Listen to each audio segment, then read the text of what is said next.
Se você conseguir ouvir até o fim esse conteúdo, vai perceber que nossa sociedade ainda consegue tolerar a liberdade de expressão.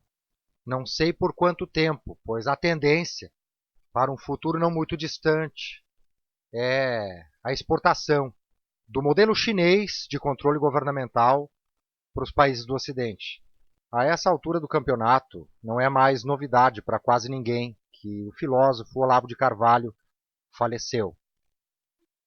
Aprender com este filósofo ajuda os homens que procuram traçar um quadro contemporâneo a respeito do que é um homem viver numa sociedade feminista.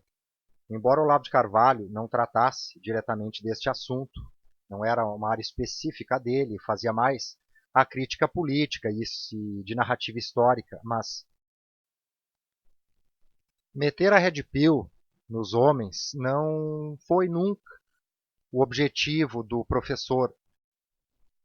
Mesmo assim, os homens red pilados geralmente se identificam muito com o pensamento de Olavo de Carvalho, pois as questões que ele colocava iam ao encontro de conclusões similares dos homens red pilados, já que quem chega a tomar a red pill vai ali perceber que no espectro político da esquerda não haverá nunca nenhuma empatia para com os homens que sofrem por virarem escravos e serem obrigados pelo Estado a ficar fornecendo tudo que é coisa e até ter que sacrificar a própria dignidade para satisfazer necessidade de mulher.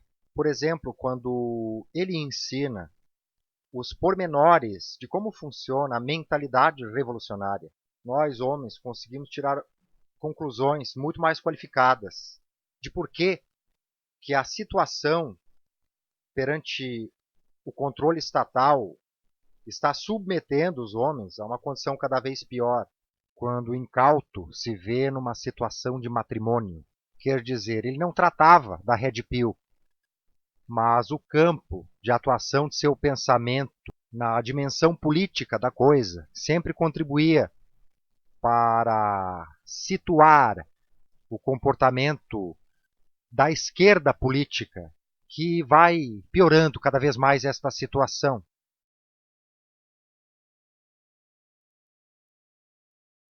Enfrentar as questões postas pela red pill demanda, entre outras coisas, compreender indispensavelmente como funciona a cabeça de um esquerdista.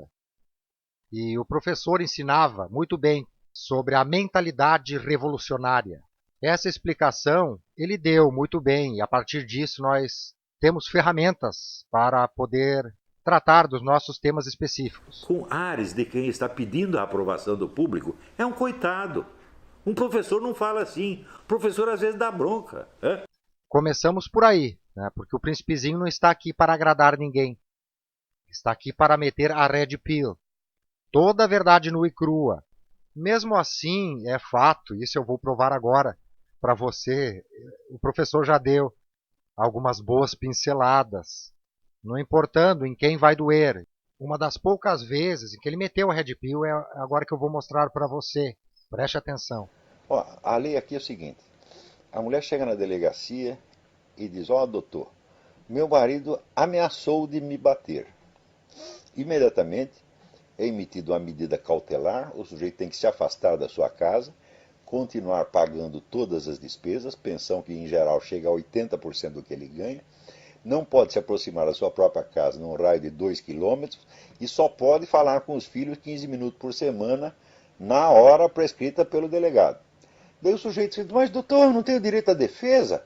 O delegado responde: o senhor não precisa de defesa, o senhor não está sendo acusado de nada, isso é apenas uma medida cautelar. E essa medida se prolonga por muitos e muitos anos.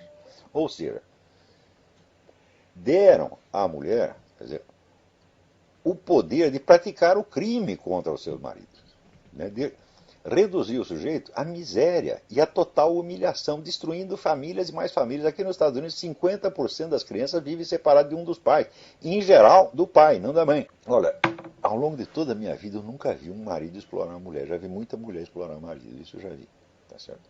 Então, claro que sempre pode ter um louco que chega em casa e bate da mulher, mas são pessoas, vamos dizer, pessoas desequilibradas e pessoas de muito baixo nível social. Essas fazem isso. Mas isso não é característico da sociedade como tal.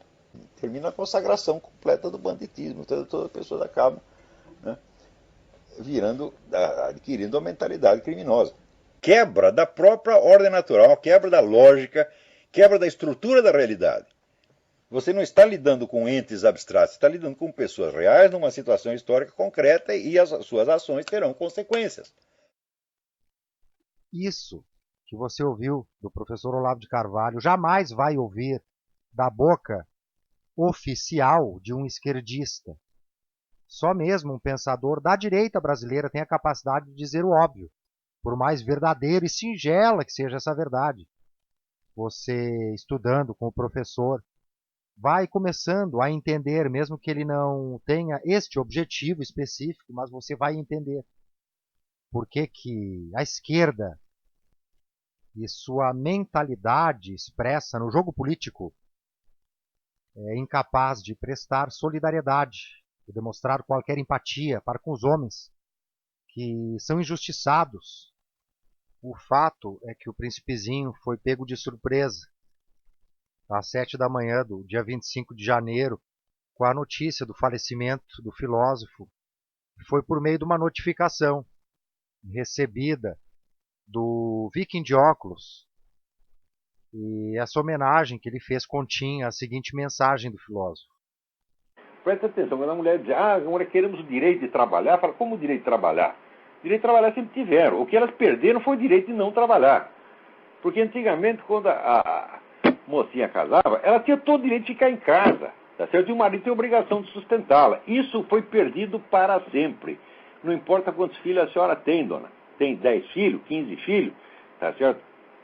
A lei não lhe dá nenhum direito de que seu marido a sustente.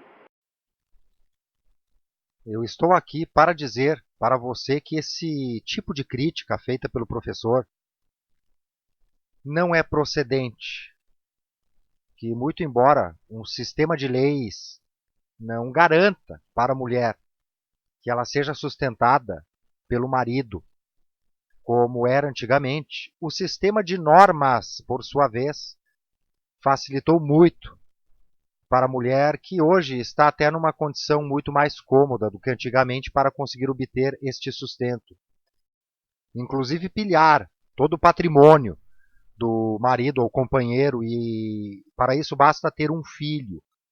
Imagine então uma penca de filhos, como é o exemplo, a meu ver, totalmente equivocado do professor Olavo. No final das contas, ele até mais ou menos que se contradiz, se você comparar o conteúdo da aula do professor que eu mostrei para você com esse divulgado pelo Viking de óculos. E é o que eu vou explicar para você no próximo conteúdo. Inscreva-se no canal e ative as notificações. Um abraço.